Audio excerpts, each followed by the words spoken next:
Bonjour à toutes et à tous et bienvenue dans cette nouvelle vidéo spéciale interview.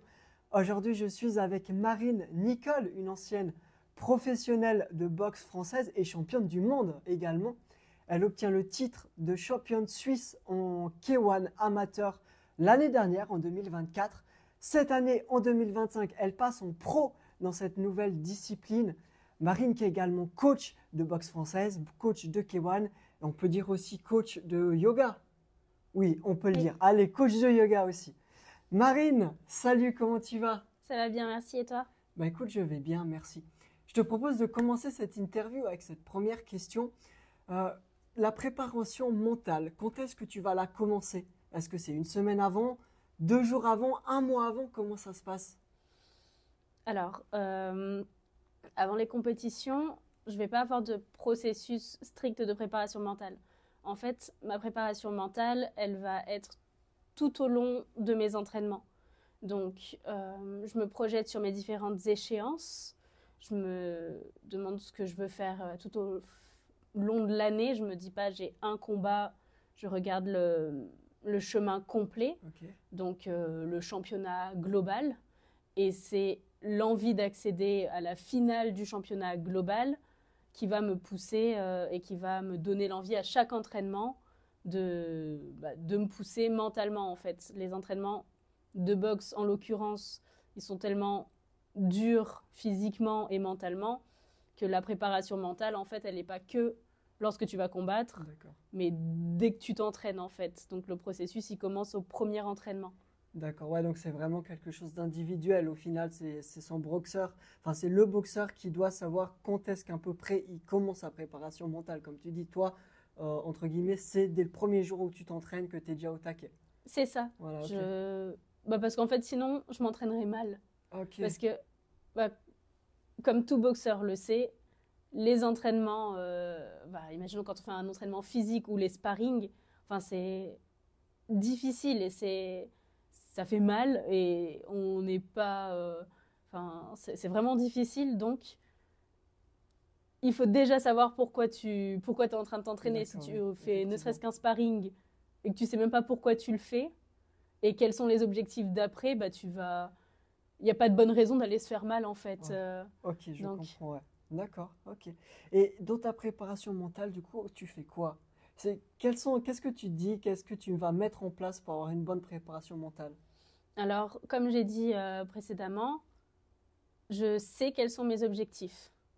Donc, dans la préparation mentale, il y a le fait bah, d'avoir un calendrier déjà et de savoir où on veut aller. Donc, j'aime bien dire que quand on connaît le chemin, bah, on marche mieux. Enfin, la randonnée, elle est quand même vachement plus simple quand tu as une carte et que tu sais les étapes qu'il va y avoir, etc. Et D'accord. donc, c'est pareil. La préparation mentale, pour moi, elle commence par connaître mon calendrier, placer mes différentes étapes et, euh, et m'y projeter petit à petit.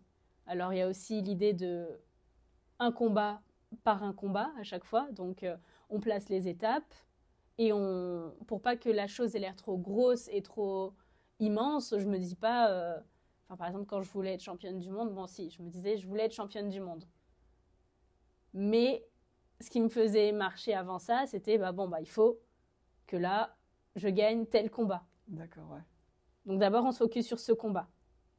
J'ai un gros objectif qui est plus loin, mais ce gros objectif, il n'existe pas si là maintenant, celui-ci de petit objectif, il n'est pas réalisé. Donc je me focus sur celui-ci. Donc c'est ça, d'abord faire des étapes pour bien parsemer mon chemin. Voilà. D'accord, ok. Et du coup, tu ne penses pas, tu es pas, il faut que je gagne, c'est la Si, victoire. Tu y penses quand même. oui, Ouais, en fait, je me dis, je sais pas si je me dis il faut que je gagne. Avant, oui. Quand précédemment, dans ma carrière en boxe française, en savate, je boxais pour gagner. d'accord, ouais. Plus précisément, je boxais pour pas perdre. En fait, j'étais vraiment terrorisée par la défaite. Et parce que ça engendrait, donc la défaite, ça engendrait le fait que des gens qui comptent sur moi sont déçus. et j'avais affreusement peur de décevoir les autres. Voilà, moi, je boxais même pas pour moi, je boxais vraiment pour les autres, pour mon coach, pour pas décevoir, pour pas me faire engueuler. On en reparlera tout à l'heure dans l'interview de la défaite qui est très importante. Pour rendre fier. Ouais. Et donc, tout ce que je pensais, c'était il faut que je gagne parce qu'en fait, il n'y a qu'une issue et il n'y a que ça qui intéresse. En fait, il faut que je gagne. Et puis, dans les championnats, moi, c'était des championnats Enfin, la plupart du temps, c'est des championnats à élimination directe. Donc, il faut que je gagne parce que si je perds, en fait, ça s'arrête. D'accord. Oui, donc, tu te dis, bon, c'est tout droit, en fait. La victoire, c'est obligatoire pour pouvoir continuer à aller tout droit et pour aller plus haut.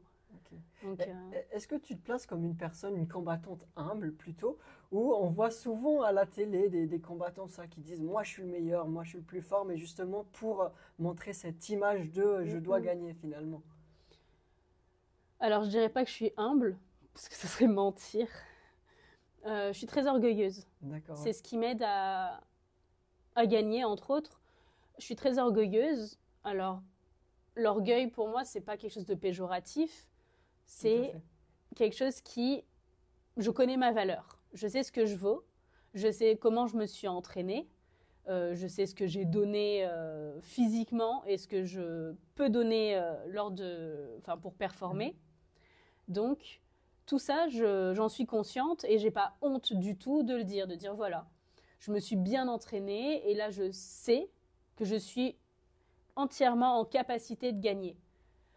Donc, quand je monte sur un ring, et que je me dis, là, je vais gagner, je me mens pas à moi-même ou à quelqu'un, ou c'est pas juste de l'orgueil mal placé, c'est parce que je sais que là, je peux gagner. Je prends des éléments factuels qui sont mes entraînements, mes capacités, mes facilités, mes techniques, mon adversaire, sa forme physique, son niveau comparé au mien.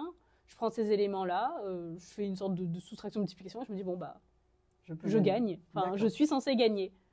Donc si je suis censée gagner, ça met encore un peu plus de pression, parce que si théoriquement je suis censée gagner, alors je dois gagner, parce que ça veut dire que tout le taf que j'ai mis en place avant et tout le taf que mes coachs ont mis en place avant, je le gâche si là je perds. Ah ouais, il y a des fois où évidemment, j'ai eu une fois où tu fais le calcul comme ça et tu arrives face à quelqu'un et tu dis là je suis pas censée gagner.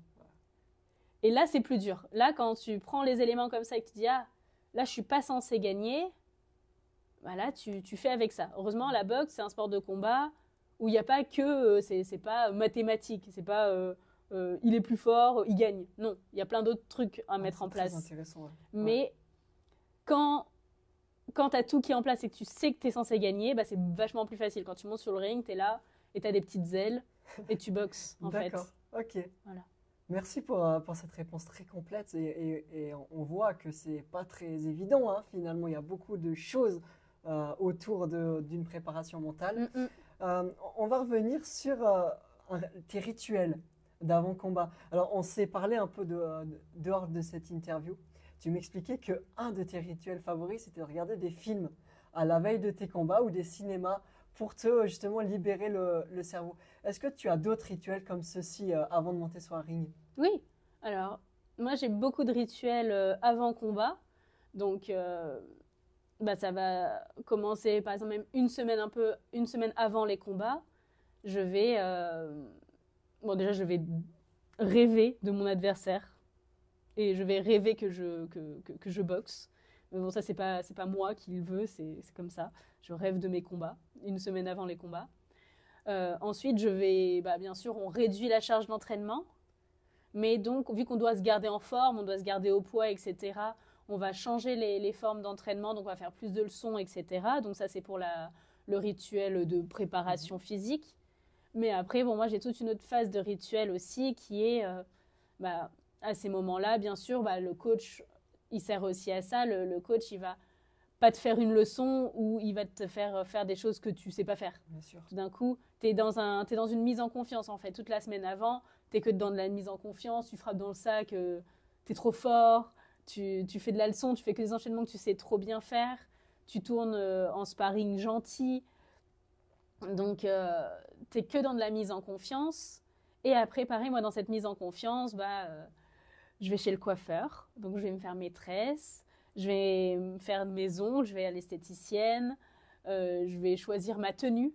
Ça va être la veille ou l'avant-veille, je vais choisir ma tenue, la tenue de comment je me présente au combat, ma tenue de combat, quel short je vais choisir, etc.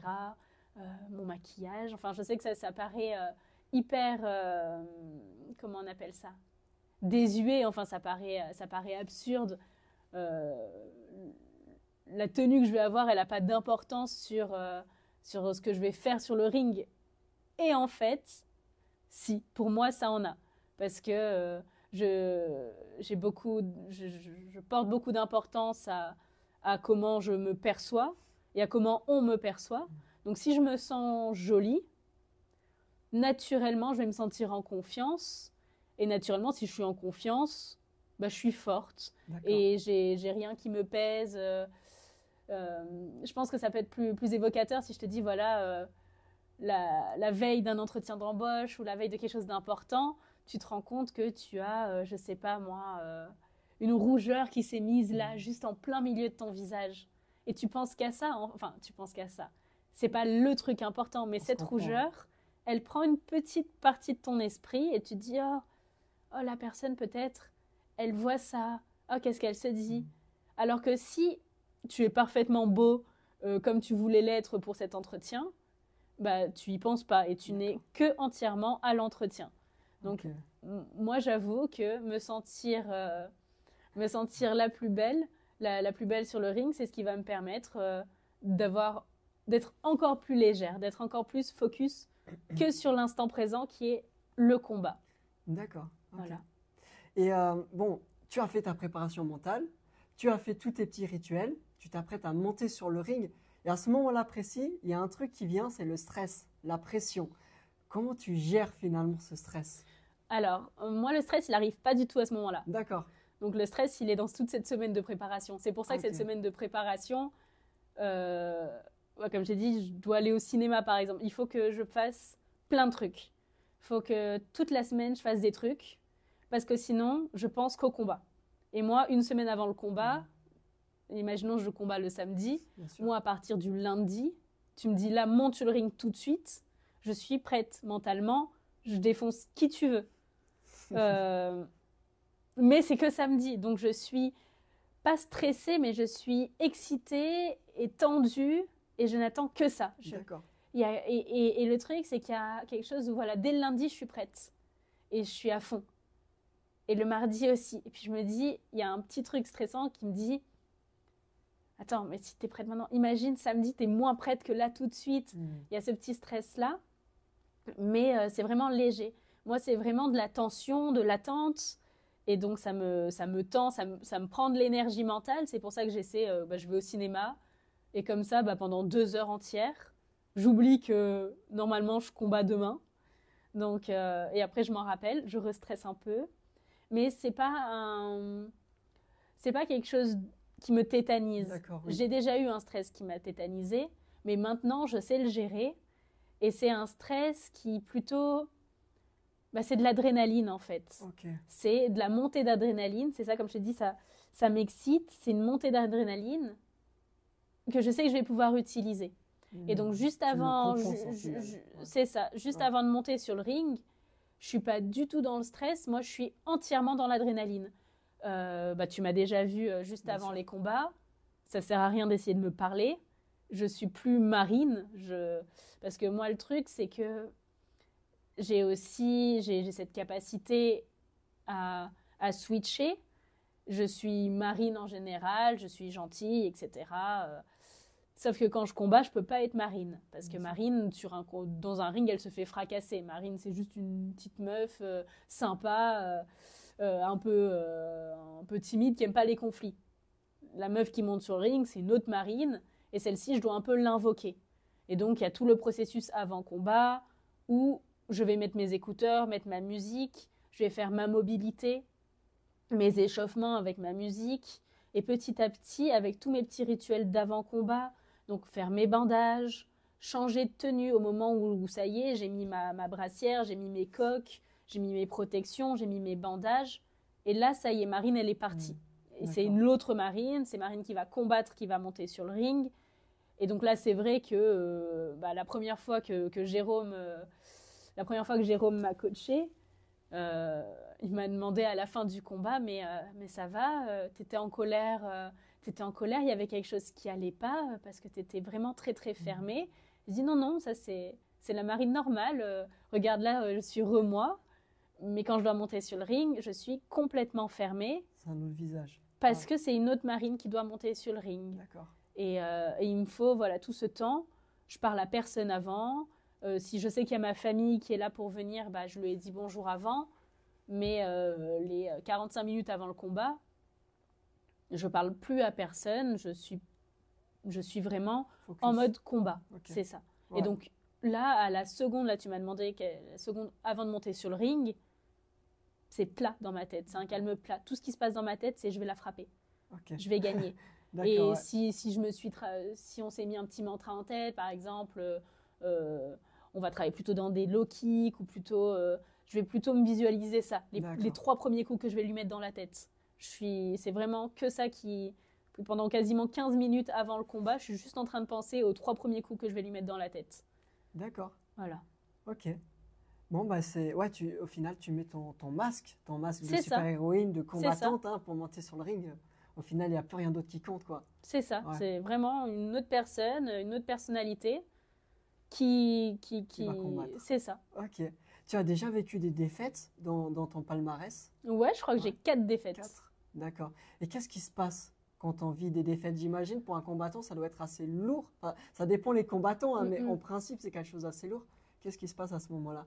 Alors j'ai eu 4 défaites complètement différentes. Alors j'ai la chance d'être quelqu'un qui se focalise essentiellement sur du positif. Donc quand je vais perdre, bon évidemment sur le coup, ça va pas. Mais ça va pas durer très longtemps. D'accord. Mais donc sur le coup, comme tout le monde, beaucoup de déception parce que suivant l'importance qu'on a mis pour le combat, on est très déçu parce qu'on ne va pas pouvoir aller sur la suite. Quand tu subis une défaite, donc tu as la déception de ne pas pouvoir continuer par exemple. Toujours la déception parce que si tu as invité des personnes, ils t'ont vu perdre, ils t'ont vu un peu plus faible. Donc moi plus jeune, je pensais que je décevais vraiment les personnes qui étaient venues me voir. D'accord. Alors qu'en fait, non, les gens de notre famille, quand ils viennent nous voir, quand on perd, ils sont pas déçus de nous. Ils sont là pour en fait nous réconforter. Ils nous aiment toujours autant. Enfin, ça, c'est quelque chose où quand j'étais plus jeune, voilà, moi, j'avais vraiment ce truc on m'aime si je gagne et on m'aime pas si je perds. Alors, il faut pas que je perde. Ce qui était absurde. Et donc ça, en grandissant, évidemment, c'est des choses qu'on apprend et on change de mentalité. Moi, je fais de la boxe depuis que je suis très, très jeune. Donc, on change aussi les raisons pour lesquelles on boxe. Attends, pour ma première défaite, c'était, comme je te disais tout à l'heure, c'était une défaite attendue. D'accord. C'était celle où on te dit, bon voilà, elle a 90% de chances de gagner et toi, tu as 10% de chances de gagner. Est-ce qu'on le fait? Est-ce qu'on combat? Moi, j'ai dit oui. Parce que je suis une grande optimiste. Et puis, je me dis, si c'est écrit que je vais perdre et que j'ai 10% de chances de gagner, je vais tout donner pour ces 10% de chances de gagner. J'ai pas gagné ce jour-là. J'ai pas gagné. J'ai combattu du mieux que j'ai pu. J'ai fait ce que je pouvais. Et à la fin, j'ai perdu. C'était très douloureux. Mais j'étais très fière de mon combat. J'étais très fière d'avoir tenu 4 rounds sur 5. et contre une championne d'exception, j'étais trop fière d'avoir combattu contre elle. Donc finalement, c'était pas... J'ai pleuré, hein. Je suis descendue du ring, je me suis mise dans les vestiaires, j'ai pleuré, mais 5 minutes plus tard, ça allait bien. 5 minutes plus tard, je savais que j'avais donné mon mieux, enfin que j'avais fait ce que je pouvais. D'accord. J'ai une défaite où là, j'ai été vraiment très déçue de moi.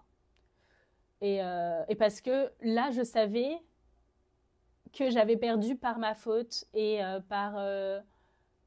cette fois par excès d'orgueil, oui.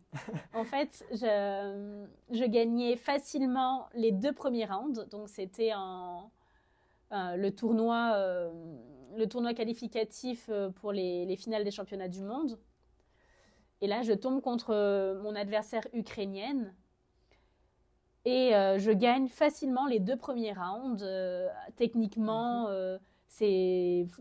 enfin, je m'exprime, je combats mieux qu'elle, j'envoie des coups visage, des coups dans tous les sens. Enfin, c'est magnifique. Je suis trop fière de moi. Je suis trop contente. Dans mon coin, j'ai l'équipe de France qui me connaissent pas encore complètement et qui savent pas trop quoi me dire dans le ring, enfin dans le coin. Et donc ils me disent bon bah c'est bien, là ça se passe bien, voilà, continue comme ça. Moi je suis euphorique, contente, je me dis ok, je fais exactement la même chose, je remonte sur le ring, quasiment la garde basse, je sais pas, j'arrive et je me dis je vais envoyer un fouetté visage. Et j'avais pas vu, en fait, moi j'étais vraiment tellement focus sur moi que j'avais pas vu mon adversaire qui remontait sur le ring en boxe. Là, vu que c'était un tournoi, c'était en 3 rounds seulement. Et 3 rounds en boxe, quand on gagne 2, bah t'as gagné normalement. Oui. Sauf que on est en boxe. Il y a soit tu gagnes par la décision, tout peut se passer. Soit tu gagnes par KO. Donc, moi je monte en me disant j'ai gagné.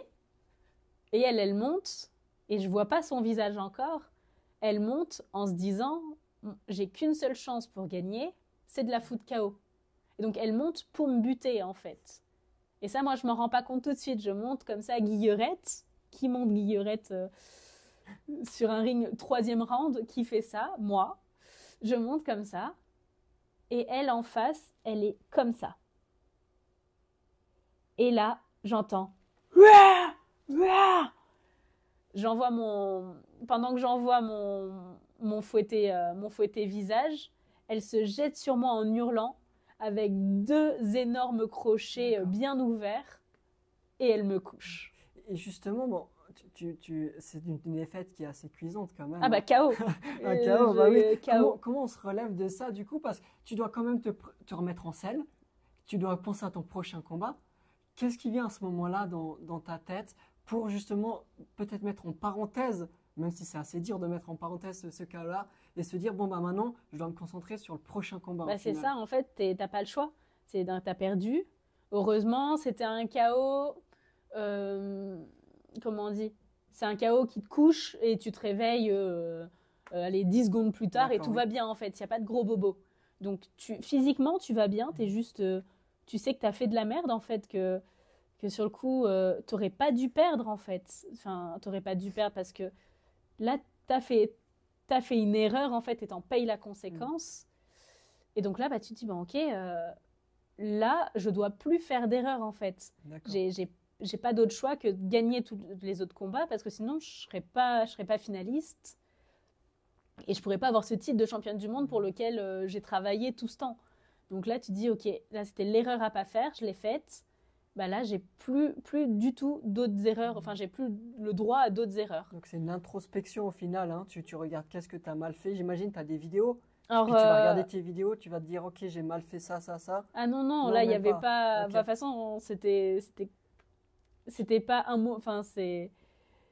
Là, de toute façon, il n'y avait pas le temps. Hein. Le prochain combat, il était dans, je crois, même pas 1h30. Ah oui, d'accord. Il n'y a pas d'introspection. Tu te dis, ok, là, c'est... Il faut y aller. Hop, ça c'est passé, c'est fait, t'as perdu, tant pis. Arrête de pleurer. Donc bien sûr, hein, j'appelle ma mère évidemment qui avait vu ça en live et donc tu t'appelles la famille, tu dis vous inquiétez pas, ça va bien. Ouais mais quand même, on a vu t'es tombée et tout. Oui mais tout va bien. Et après, une fois que t'as pleuré, que t'as dit aux gens que tout va bien. Bien sûr, tu te remets. 10 minutes plus tard, c'est bon, hop, maintenant on se remet en place pour le prochain combat. En fait, ça, c'est déjà du passé. D'accord. Donc moi, vraiment, dans mes défaites, ça a toujours été ça. Ou même dans mes victoires, mais un combat, une fois qu'il est passé, ça y est, il est passé. Ok. Tu peux plus agir dessus. Oui, bien sûr. Donc, ça dégage. Quand c'est une victoire, bah, c'est cool, tu le fais dégager un peu moins vite. Tu dis, bon, bah, Tu profites. quand même, tu profites un petit peu. D'accord, oui. Et la défaite, moi, j'avoue que ça dégage très vite. D'accord. Ça dégage très vite, on en reparlera à l'entraînement, etc. Mais là, tout de suite, il y a d'autres choses à faire. Je dois reboxer là tout de suite.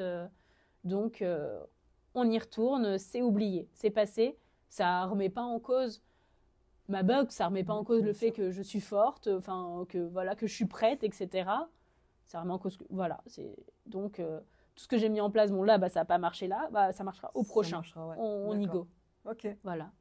Et bon, tu parles de tes défaites, hein, tu nous parles de te remettre dans le sel, dans le sel, de te remettre dans le bain. Je pensais au bain, de te remettre dans le bain tout de suite après un combat.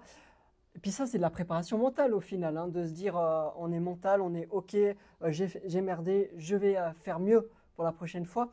Cette préparation mentale, ce mental au final qu'il faut avoir pour switcher rapidement quelque chose.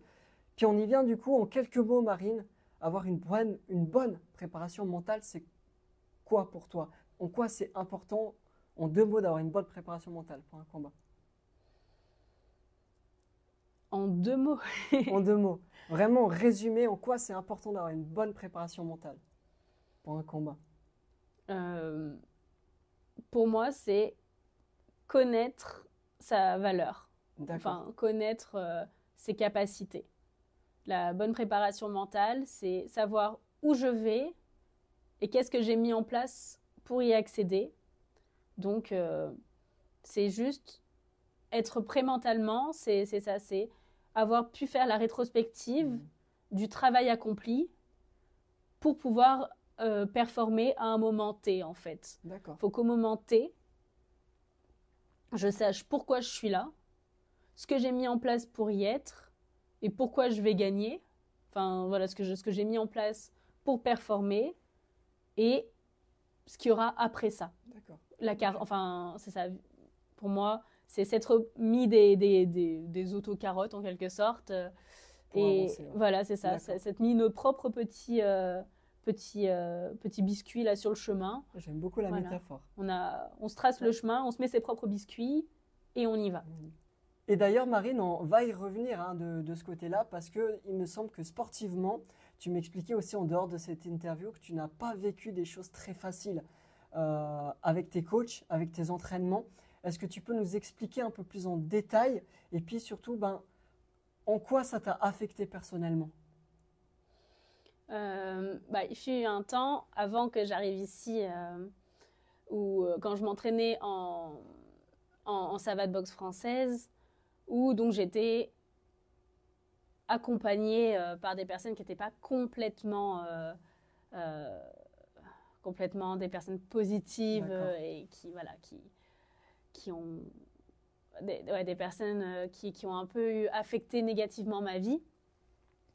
Et donc comme je disais, quand j'étais plus jeune, donc pendant ma première carrière en savate boxe française, je boxais pas pour le plaisir, je boxais par peur de perdre, peur de décevoir mon coach qui était là, qui était le coach un peu gourou, le coach à qui on doit tout et à qui on a peur de le décevoir, on a peur de rater, de se faire engueuler derrière. Donc moi je boxais juste, enfin je boxais, je voulais gagner. Surtout parce que je voulais pas perdre en fait, je voulais pas me faire engueuler, j'avais peur. Donc ça m'a mené quand même à plein de victoires hein, parce que tu veux absolument gagner, tu mets tout en place, la préparation physique elle était au top, on avait des super entraînements techniques etc. Mais mentalement j'étais très faible parce que je n'avais qu'une seule voie en fait, c'était la victoire ou rien. D'accord. Et au début, tout allait bien. Enfin, pour mes premiers combats, tout allait bien. La victoire ou rien, tu gagnes, t'es content, tu perds, mais sur quelque chose de pas très grave. Alors bon, bah tu te fais engueuler quand même, t'as honte, mais c'est pas grave, il y a d'autres combats qui vont arriver. Et après, il est arrivé ma préparation pour les championnats du monde, où là, tout d'un coup, j'ai senti à quel point cette idée de boxer par peur de perdre, ça allait pas m'amener loin, parce qu'en fait, là, j'ai senti cette peur qui tétanise, qui fait que tu arrêtes de faire des choses. Je suis à moins d'un mois de la finale des championnats du monde et j'arrive pas à mettre de mots sur perdre. Donc tout le monde me dit ça va, t'es prête là pour tes finales, etc. Moi je dis oui, je suis prête, je vais gagner. Et puis t'as quand même des personnes un petit peu plus proches de moi qui me disent ouais ça va, mais tu sais, c'est pas grave si tu perds ou quoi, si t'as le droit de t'autoriser, qu'est-ce que tu... Enfin, et moi j'arrivais pas du tout à concevoir que je pouvais perdre ou quoi que ce soit. C'était impossible, à un point tel que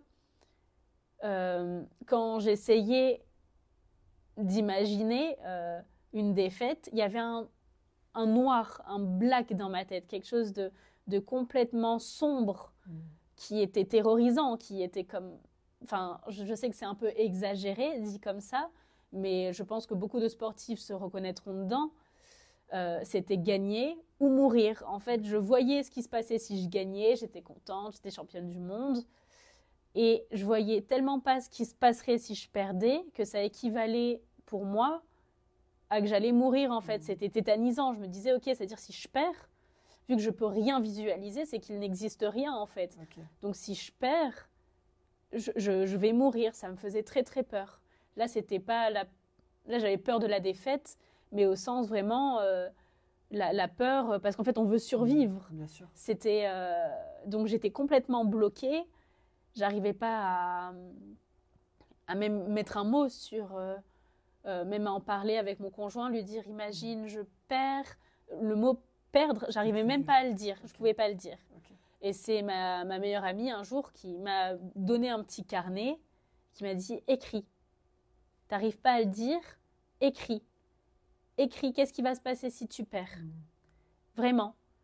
Et c'est là qu'on a travaillé sur, en fait, ne pas se focaliser sur l'objectif complet qui est gagner, mais essayer de voir les différentes victoires que je pouvais obtenir. Donc, la victoire complète, je gagne, tout le monde est content, etc. Et après, d'essayer de voir, ok, imaginons tu gagnes, avec ma meilleure amie, on a fait ça petit à petit sur le carnet. Imaginons tu gagnes, mais ta boxée c'était trop nul, tout le monde est super déçu, ton combat il était trop moche. Genre, ah ouais, ok. Bah j'aurais gagné, mais ce sera trop nul, mais j'aurais gagné quand même, ok, d'accord, ok. Et qu'est-ce qui pourrait se passer d'autre ? Tu pourrais perdre, mais que ton combat il était exceptionnel, juste on t'a volé, etc. Ok, oui, c'est vrai. Je pourrais perdre et on m'a volé, mais j'ai super bien combattu, etc. Ou tu pourrais perdre aussi parce qu'elle était meilleure que toi. Et c'est possible. Et petit à petit, voilà, on a mis... et ça serait pas grave. Tu vois, tu irais bien et tu serais pas championne, tu serais vice-championne du monde. Voilà. Ça t'a permis d'y voir plus clair. C'est ça. Et de me rappeler qu'en fait, si je perdais, je mourrais pas. En fait, il fallait que je vois plus loin. En fait, je m'étais tellement... arrêter comme si ma vie allait s'arrêter à la fin de ce combat. Donc tu me dis si je me trompe, mais d'où l'importance d'avoir un bon club, de bons camarades d'entraînement aussi. C'est ça, et des gens qui te... C'est ça, d'avoir un bon club, de savoir pourquoi tu montes sur un ring, et d'être bien entouré par tes proches, par ton club. Et oui, et le club, on y passe, on s'entraîne... beaucoup. Donc 2 à 3 heures quasiment tous les jours, donc on y est énormément. Donc oui, il faut être bien entouré de personnes saines et qui te font être une bonne personne aussi derrière, et qui t'accompagnent vers tes défaites, enfin non, vers la victoire, qui t'accompagnent vers tes victoires et qui te soutiennent dans les défaites. Enfin ça c'est super important. Bon, Marine, on va faire un petit point maintenant sur ton actualité. On disait au tout début d'interview que tu étais coach. Tu peux nous parler un peu de tes activités de coach? Où est-ce qu'on peut te retrouver déjà? Est-ce que tu as un site web, un site Instagram? Alors, j'ai un Instagram, Marine Box and Coaching. On mettra sous le bio. J'ai un YouTube où vous retrouverez des entraînements, des cours de yoga, des entraînements de fitboxing, etc. J'ai une page internet qui s'appelle Marine Box and Coaching. Je change jamais le nom. Ma page YouTube, c'est aussi Marine Box and Coaching. Okay. Et donc, vous allez pouvoir retrouver les endroits où je travaille. Donc, moi, je travaille à Montreux. Je travaille en gros sur toute la Riviera, en cours particulier, à domicile ou ici au No Limit Squad ou en extérieur dans les parcs quand il fait beau. Et on va parler tu nous parles de No Limit Squad, donc il faut le parler. No Limit Squad, c'est un club à Montreux de sport de combat. Hein.